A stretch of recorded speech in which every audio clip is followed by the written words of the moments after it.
Magandang araw po, ako po si Dr. Mila De La Paz. Bilang isang manggagamot at isang babae, inilaan ko ang aking buong karera sa kalusugan at kapakanan ng ating masiglang komunidad ng mga kababaihang senior.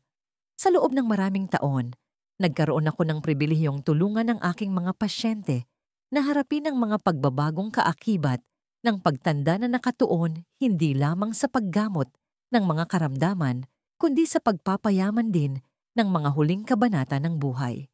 Ngayon, nais kong talakayin ang isang paksa na madalas ay ibinubulong-bulong lamang o mas malala ay binabaliwala. Ngunit ito ay napakahalaga sa ating sigla, ang paglalambingan o intimacy pagkatapos ng edad 60. Naitanong niyo na ba sa inyong sarili kung ano talaga ang nangyayari sa inyong katawan, isipan at kaluluwa kapag ang paglalambingan ay unti-unting nawawala? Pagtuntong ninyo ng six-pack, tahimik nyo na bang tinanggap na ang pag-ibig, pagsinta at haplos ay mga malalayong alaala na lamang, bahagi ng isang kabanatang sa tingin ninyo ay naisulat at naisara na? Sandali lang po, dahil paano kung sabihin ko sa inyo na ang pagsuko sa inyong sexual na pagkatao ay maaring dahan-dahang nagnanakaw hindi lamang ng inyong kagalakan, kundi pati na rin ng inyong pisikal at emosyonal na kalusugan. Ang usapan kasi tungkol sa pagtanda ay madalas nakasentro sa mga gamot, dieta at bone density scan, pero halos walang nagsasalita tungkol sa kung paanong ang paghinto sa sexual na aktibidad pagkatapos ng 60 ay maaaring magpabilis ng paghina sa mga paraang hindi ninyo inaasahan. Hindi po ito tungkol sa iskandalo. Ito ay tungkol sa kaligtasan, kalakasan at pagpapahalaga sa sarili. At ngayon, bibigyan natin ng liwanag ang katotohanan ito ng may pag-unawa, bukas na isipan at malalim na respeto para sa inyo. Ang paglalambingan ay higit pa sa sex. Ito ay mahalagang senyales ng kalusugan. Marami sa atin ang pinalaki sa paniniwalang habang tayo ay tumatanda ang sex ay natural na nawawala, na para bang ito ay isang kasiyahan lamang para sa mga bata na walang lugar sa mga huling yugto ng buhay. Ngunit ang paniniwalang ito ay hindi lamang mali. Ito ay posibleng makasama ang paglalambingan, lalo na ang pisikal at emosyonal na pagiging malapit ay higit pa sa isang panandaliang kaligayahan. Ito ay isang mahalagang senyales ng kalusugan, koneksyon at emosyonal na kagalingan, gaya ng pag-check natin ng ating blood pressure o pag-monitor ng ating heart rate. Dapat din nating bigyang pansin ang ating kakayahan para sa paglalambingan. Bakit? Dahil apektado nito ang lahat, mula sa ating immune system at stress levels hanggang sa talas ng ating pag-iisip. Pinapanatili tayong nakaangkla ng paglalambingan sa emosyonal na aspeto, aktibo sa pisikal at buhay sa espiritual. Ito ang tahimik na hiblang nag-uugnay sa atin sa iba at nagpapaalala na tayo ay karapat-dapat pa ring mahalin, haplusin at magkaroon ng koneksyon. Kapag huminto tayo sa pagiging malapit sa iba, ang nawawala ay hindi lang pisikal. Ito ay malalim na emosyonal. Maaari itong lumikha ng distansya hindi lamang sa iba, kundi pati na rin sa ating sarili.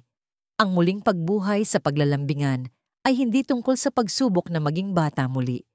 Ito ay tungkol sa pagbibigay galang sa isang walang hanggang bahagi ng kung sino tayo.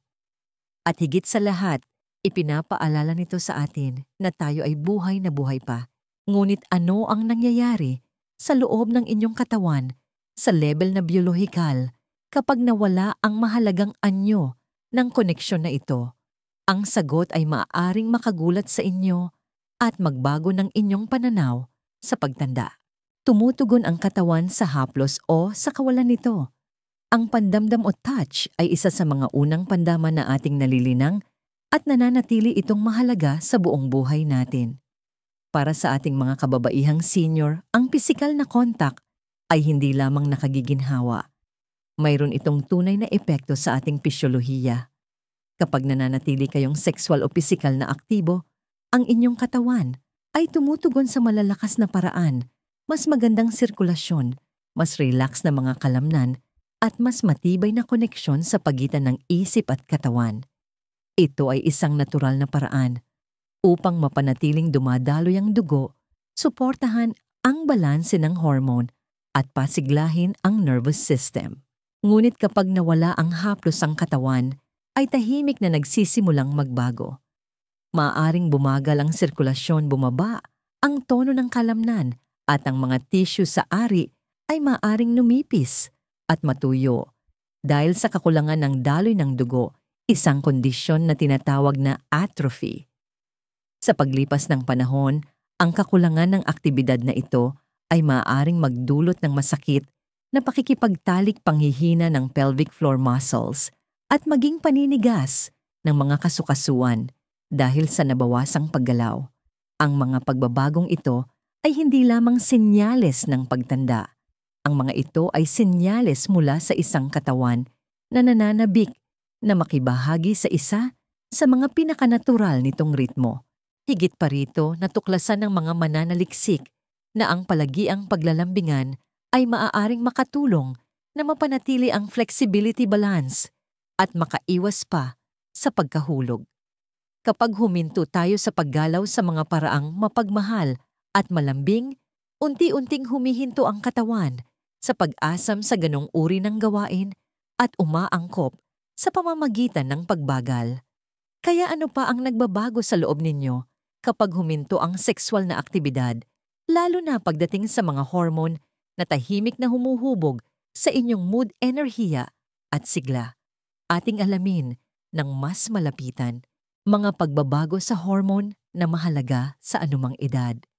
Maraming tao ang nag-aakala na ang mga hormone ay mahalaga lamang noong tayo ay mas bata pa, ngunit alam nating hindi iyon totoo. Pagkatapos ng 60 ang inyong katawan, ay umaasa pa rin sa isang maselang balanse ng mga hormone upang mapanatili ang enerhiya, kalidad ng tulog, mood, tibay ng buto, at maging ang kalusugan ng puso.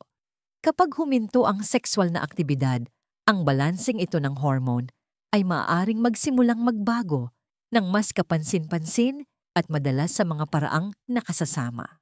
Para sa ating mga kababaihan, ang pagbaba ng estrogen pagkatapos ng menopause ay maaaring bumilis, na maaaring magpalala ng mga sintomas tulad ng hot flashes, pagpapawis sa gabi, panunuyo ng ari, at paghina ng buto.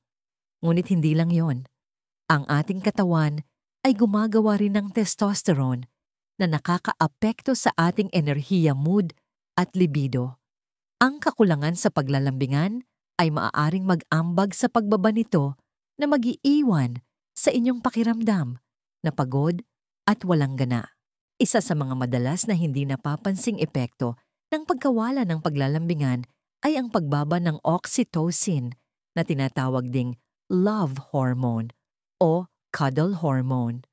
Ang hormone na ito na inilalabas tuwing may mapagmahal na haplos o sexual na aktibidad ay may malaking papel sa pagpapakalma ng nervous system, pagbabawas ng stress, at pagpapatibay ng ating emosyonal na ugnayan. Kapag bumaba ang antas ng oxytocin, hindi lang katawan ninyo ang nakakaramdam ng epekto. Ang inyong pakiramdam ng koneksyon sa iba ay maaari ring maapektuhan. Ang mga pagbabagong ito sa hormone ay hindi lamang senyales ng pagtanda. Maaari nitong pabilisin ang pagtanda kung hindi aagapan. Ang hindi natin namamalayan ay ang mga pagbabagong ito ay tahimik na nakakaapekto rin sa utak na may epekto sa lahat mula sa memorya hanggang sa mood. Kaya paano naaapektuhan ng pagtatapos ng paglalambingan ang talas ng isip at katatagan ng emosyon sa pangmatagalan? Ang sagot ay mas malakas kaysa sa inyong inaakala. Kalusugang pangkaisipan ang tahimik na unos pagkatapos ng pagkawala ng koneksyon. Kapag nawala ang paglalambingan sa buhay ng isang babae, ang epekto sa emosyon ay maaring mas malalim kaysa sa inaakala ng marami. Para sa marami sa atin, ang pagkawala ng sexual na koneksyon ay tahimik na nagbubukas ng pinto sa mga damdamin ng kalungkutan, pighati, at kahit na pakiramdam na parang hindi ka na nakikita. Ang kawalan ng pisikal na pagmamahal ay madalas na humahantong sa unti-unting pagbaba ng emosyonal na pagiging malapit hindi lamang sa isang partner, kundi pati na rin sa sarili. Ipinakita sa mga pag-aaral na ang sexual na aktibidad ay nakakatulong maglabas ng malalakas na neurotransmitter tulad ng dopamine at serotonin na nagpapatatag ng mood, nagbabawas ng pagkabalisa at nagpapalakas ng pangkalahatang kaligayahan. Kung wala ang mga natural na kemikal na suportang ito, maaari tayong magsimulang makaramdam na tila lumalayo sa iba magagalitin o walang gana nang hindi lubos na nauunawaan kung bakit. Nagiging mas mahirap kumonekta, mas mahirap magmalasakit, at mas mahirap makaramdam na tunay na buhay. Ang emosyonal na paglalambingan sa pamamagitan man ng haplos pag-uusap o mga pinagsamahang sandali ay nagsisilbing pananggalang para sa isipan. Pinapatibay nito ang ating pagpapahalaga sa sarili at tinutulungan tayong mapanatili ang isang matatag na pagkakakilanlan at layunin. Ngunit kapag humina ang pananggalang na yon, ang pagkalito ng isip, pag-iisa at depression ay maaring dahan-dahang pumasok. Hindi ito nangangahulugan na lahat ng babae ay nangangailangan ng madalas na pisikal na paglalambingan. Ngunit nangangahulugan ito na ang isang uri ng makabuluhang pagiging malapit ay mahalaga para sa katatagan ng emosyon. Ang utak tulad ng ibang bahagi ng katawan ay nangangailangan ng stimulasyon at koneksyon upang manatiling malakas. Ngunit ano ang kinalaman ng koneksyong iyon sa memorya matalas na pag-iisip at pag-iwas sa paghina ng pag-iisip habang kayo ay tumatanda? Ang sagot ay maaaring ikagulat ninyo. Ang utak ay hindi nagre-retiro sa pagnanasa. Maraming tao ang naniniwala na habang tayo ay tumatanda ang ating utak ay natural na nagiging hindi gaanong tumutugon sa stimulasyon, lalo na pagdating sa pagnanasa at paglalambingan. Ngunit iba ang sinasabi ng siyensya. Ang totoo, ang utak ay patuloy na naghahangad ng makabuluhang koneksyon at haplos hanggang sa pagtanda. Kapag nananatiling bahagi ng inyong buhay ang sexual na aktibidad, pagkatapos ng sista pinasisiglan nito ang mga mahahalagang bahagi ng utak na responsable para sa memorya, regulasyon ng emosyon at talas ng pag-iisip. Ang estimulasyong ito ay nagpapalakas ng daloy ng dugo sa utak, nagpapataas ng paglabas ng mga chemical na nagpapasaya tulad ng dopamine at sumusuporta sa pagbuo ng mga bagong koneksyon sa pagitan ng mga neuron. Lahat ng ito ay nakakatulong na mapanatili ang linaw ng isip at maaaring maantala ang paghina ng pag-iisip. Gayunpaman, kapag nawala ang paglalambingan, nawawala rin ang malakas na stimulasyong ito sa utak. Sa paglipas ng panahon, maaari nating mapansin ang pagiging malilimutin, hirap sa pag-concentrate o isang malabong pakiramdam na mahirap ipaliwanag. Hindi lamang ito pagtanda. Maaaring resulta ito ng isang isipan na nawawalan ng isa sa pinakamakapangyarihang mapagkukunan nito ng natural na stimulasyon. Ang pagnanasa para sa paglalambingan ay hindi nagre-retiro dahil lang umabot ka na sa isang tiyak na edad. Sa katunayan, ang pagbibigay galang sa pagnanasang yon ay maaaring isa sa mga pinakamatalinong paraan upang protektahan ang inyong kalusugang pangkaisipan sa mga darating na taon. Ngunit hindi lamang ito tungkol sa ating individual na karanasan. Paano nakakaapekto ang pagkawala ng paglalambingan sa mga relasyon na binuo natin sa buong buhay natin, lalo na sa isang partner? Ang emosyonal na distansya ay maaring mas nakapipinsala kaysa sa inaakala ninyo. Ating alamin kung bakit nagdurusa ang mga relasyon kapag nawala ang paglalambingan. Habang tumatanda ang mga mag-asawa, ang mga hamon ng problema sa kalusugan, pagod pa ulit-ulit na gawain at mga hindi nasasabing takot ay madalas na nagtutulak sa paglalambingan sa isang tabi. Ang nagsimula bilang isang pansamantalang paghinto ay maaaring dahan-dahang maging buwan o taon ng emosyonal at pisikal na distansya. Kapag nawala ang sexual na koneksyon, Maraming mag-asawa ang nagsisimulang makaramdam na parang kasama na lang sa bahay kaysa sa magkasintahan. Ang pakiramdam ng pagiging malapit na dating nagbubuklod sa kanila ay nagsisimulang masira, hindi dahil nawala ang pag-ibig, kundi dahil wala na ang pandikit ng paglalambingan upang patibayin ito. Ang pagmamahal, haplos at pisikal na pagiging malapit ay malalakas na kasangkapan na nagpapatibay ng tiwala, nagpapabuti ng komunikasyon at nagpapaalala sa magkabilang panig na sila ay ninanais at pinahahalagahan pa rin. Kung wala ang koneksyong yon, ang maliliit na hindi pagkakaunawaan ay maaring lumaki at maging pagkadismaya ang katahimikan ay pumapalit sa tawanan at lumalawak ang agwat sa emosyon. Nakalulungkot, marami sa atin ang tinatanggap ang paghinang ito bilang normal, kahit na ang ating mga puso ay naghahangad pa rin ng pagiging malapit. Ang muling pagsisindi ng paglalambingan ay hindi nangangahulugan ng pagbabalik sa kabataan. Nangangahulugan ito ng pagpili na alagaan ng ugnayan na nagdala sa inyo sa loob ng mga dekada ng buhay. At maaari itong magsimula sa isang simpleng bagay tulad ng muling paghahawak kamay o pagbabahagi ng mga tahimik na sandali ng pagiging bukas sa isa't isa. Ang kawalan ng paglalambingan ay hindi lamang nakakaapekto sa inyong katawan. Pinahihina nito ang mismong mga relasyon na nagbibigay kahulugan sa inyong buhay. Ngunit bukod sa emosyonal na koneksyon, alam niyo ba na ang sexual na aktibidad ay may papel din sa pisikal na kalusugan, partikular sa pagpapalakas ng immune system at pagpapabuti ng mahabang buhay? Ang nangyayari sa loob ng katawan ay maaaring ikagulat ninyo. Pinapalakas ng sexual na aktibidad ang immunity at mahabang buhay. Maaaring nakakagulat, ngunit ang sexual na aktibidad ay higit pa sa pagpapatibay ng emosyonal na ugnayan. Mayroon din itong malakas na papel sa pagprotekta sa inyong pisikal na kalusugan. Ipinapakita ng pananaliksik na ang mga kababaihan na nagpapanatili ng malusog na antas ng paglalambingan ay madalas na nakakaranas ng mas malakas na immune function.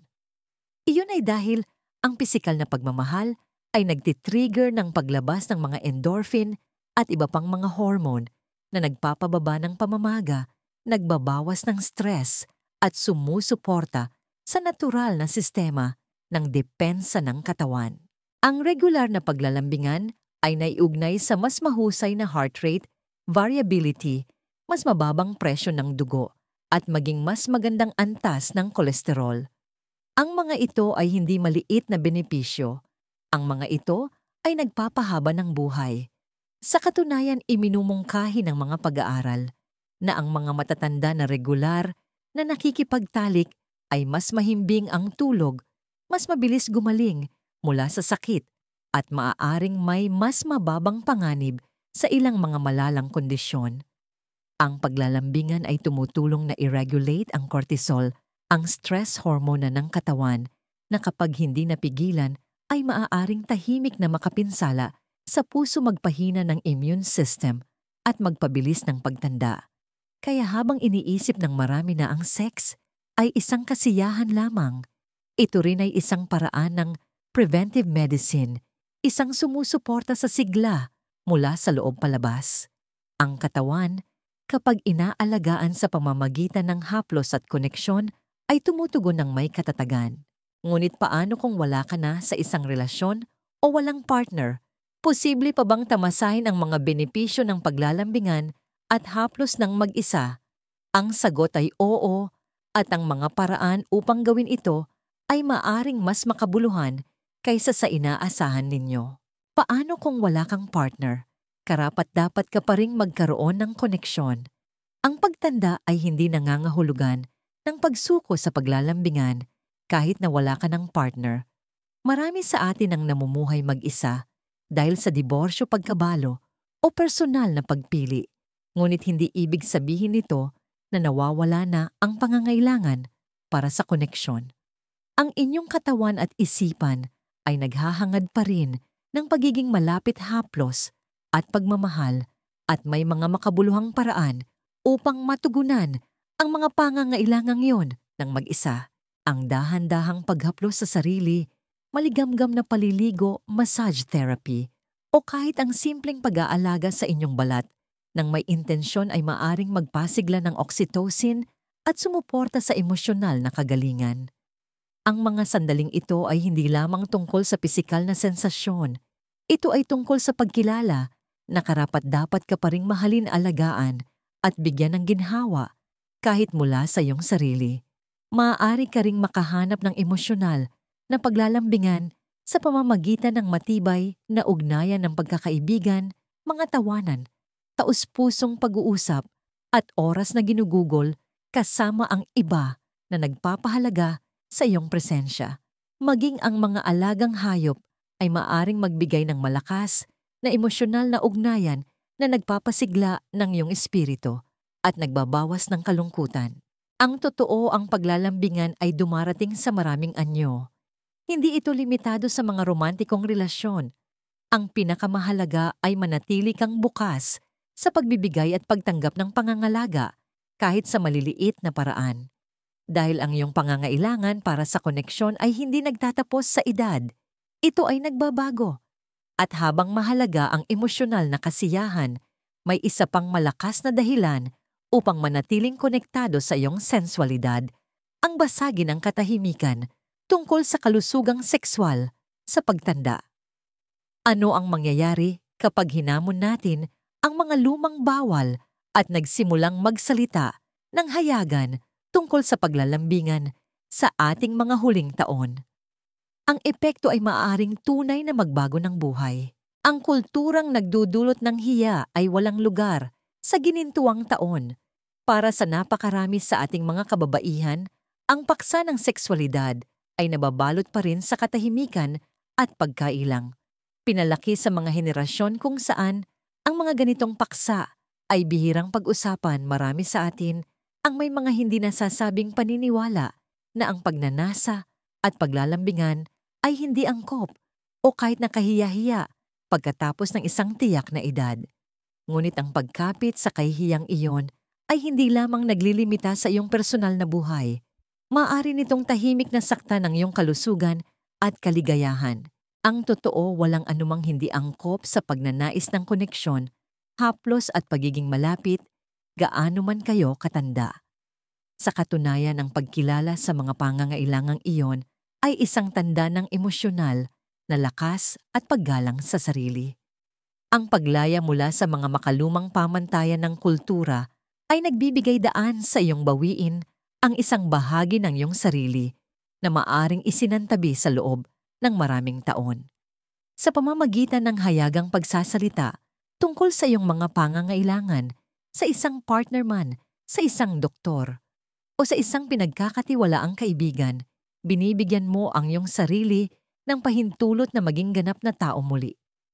Mayroong katapangan sa pagiging bukas at kalayaan sa katapatan.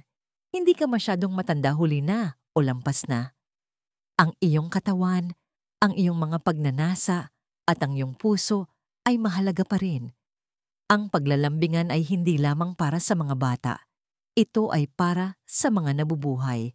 Ngunit kung handa ka ng yakapin ang katotohanan ito, paano mo sisimulang muling kumonekta sa bahaging iyon ng iyong sarili ngayon? Ang landas ay maaring mas simple at mas nakagagaling kaysa sa iyong iniisip. Sabay nating gawin ang unang hakbang. Paano muling buhayin ang paglalambingan pagkatapos ng simula? Ngayon, ang muling pagkonekta sa paglalambingan pagkatapos ng sinta ay hindi nangangailangan ng malalaking pagbabago o imposibleng mga inaasahan. Nagsisimula ito sa pagbabago ng pag-iisip, pagbibigay sa iyong sarili ng pahintulot na tuklasin muli ang pagiging malapit ng walang panghuhusga o hiya. Mayroon ka mang relasyon o wala, ang unang hakbang ay ang pagkilala na ang paglalambingan ay isang mahalagang bahagi pa rin ng kung sino ka. Kung mayroon kang partner, magsimula sa bukas at tapat na pag-uusap tungkol sa inyong mga pagnanasa, takot at emosyonal na pangangailangan. Maaaring magulat ka kung gaano kadalas pareho ang nararamdaman ng iyong partner, ngunit hindi lang alam kung paano ito ipahayag. Mula roon ang maliliit na kilos tulad ng paghahawak kamay, pag-upo ng mas malapit o simpleng pagpapahayag ng pagmamahal ay maaaring magsimulang muling buuin ang koneksyon. Ang pisikal na paggalaw ay maaari ring gumanap ng isang malakas na papel. Ang banayad na ehersisyo yoga o kahit na pag-uunat ay maaaring gumising sa katawan at muling buuin ang tiwala. Ang pagtugon sa anumang alalahanin sa kalusugan tulad ng panunuyo ng ari o discomfort sa isang pinagkakatiwalaang doktor ay maaaring mag-alis ng mga hadlang at maibalik ang kaginhawaan. Huwag matakot na tuklasin ang mga bagong paraan ng pagkakaroon ng paglalambingan sa pamamagitan man ng haplos emosyonal na pagbubuklod o muling pagtuklas ng mga pinagsamahang interes. Kahit na wala ka sa isang romantikong relasyon, ang mga kasanayan sa pangangalaga, sa sarili, at ang emosyonal na pagiging malapit sa mga kaibigan at pamilya ay maaaring magbigay sustansya sa iyong pangangailangan para sa koneksyon. Ang susi ay manatiling bukas sa posibilidad na ang bahaging ito ng iyong buhay ay hindi pa tapos. Ito ay nagbabago lamang. Ang paglalambingan pagkatapos ng sista ay hindi tungkol sa nakaraan. Ito ay tungkol sa pagbawi sa kagalakan sigla at pagiging malapit na nararapat pa rin sa iyo. Sa pagwawakas karapat-dapat, kaparing haplusin, magkaroon ng koneksyon at mahalin. Habang ating pinagninilayan ang mga katotohanang ibinahagi ngayon, isang bagay ang nagiging malinaw. Ang paglalambingan ay hindi lamang tungkol sa sex. Ito ay tungkol sa presensya layunin at ang makapangyarihang paalala na ikaw ay buhay pa, nakakaramdam pa, at karapat-dapat pa ring maging malapit sa iba. Ang pagbitaw sa paglalambingan pagkatapos ng sync ay hindi lamang nakakaapekto sa katawan. Umaabot ito sa isipan, sa puso at sa espiritu. Maaari kang iwan nitong pakiramdam na hindi nakikita, walang koneksyon at tahimik na kumukupas. Ngunit hindi kailangang maging ganyan. Hindi ka masyadong matanda para magnasa ng pagmamahal. Hindi ka lumampas sa edad ng pag-ibig o pagnanasa. Kung ikaw man ay nasa isang matagal ng relasyon o namumuhay mag-isa, ang pagkakataong maranasan ng koneksyon ay nananatili. Magsimula sa maliliit na bagay. Bawiin ang mga bahagi ng iyong sarili na iyong isinantabi. Hayaan ang iyong katawan na gumalaw. Hayaan ang iyong puso na magbukas. At hayaan ang iyong boses na sabihin ang katotohanang maaring matagal mo nang itinago. Ang inyong mga ginintuang taon ay hindi ang katapusan ng inyong kwento. Ito ay isang pagkakataon upang mamuhay ng may mas malalim na kahulugan, magmahal ng may higit na karunungan at yakapin ang iyong sarili ng buo.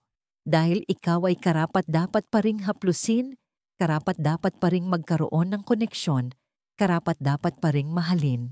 Ang isa sa pinakamahalagang aral na natutunan ko sa aking mga taon bilang doktor ay ang pagyakap sa bawat aspeto ng ating kapakanan, kabilang ang ating pangangailangan para sa paglalambingan at koneksyon ay hindi isang luho, kundi isang pundasyon ng isang masigla at kasiyasyang buhay sa anumang edad. Ito ay tungkol sa pagbibigay pugay sa buong pagkababae mo noon at ngayon. Ngayon gusto kong marinig ang inyong saloobin. Maglaan ng sandali upang magnilay at ibahagi ang isang bagay na natututunan ninyo sa ating talakayan ngayon na plano ninyong gamitin sa inyong sariling buhay. Ang inyong mga pananaw ay maaring magbigay inspirasyon sa iba. Kung nahanap ninyong nakakatulong ang impormasyong ito, mangyaring mag-subscribe para sa mas maraming nilalaman na nakatuon sa malusog at empowered na pagtanda at ibahagi ito sa mga kaibigan o kamag-anak na maaring makinabang. Maraming salamat sa pagsama ninyo sa akin ngayon at naway mamuhay tayo ayon sa ating sariling mga tuntunin ng may kagalakan at koneksyon.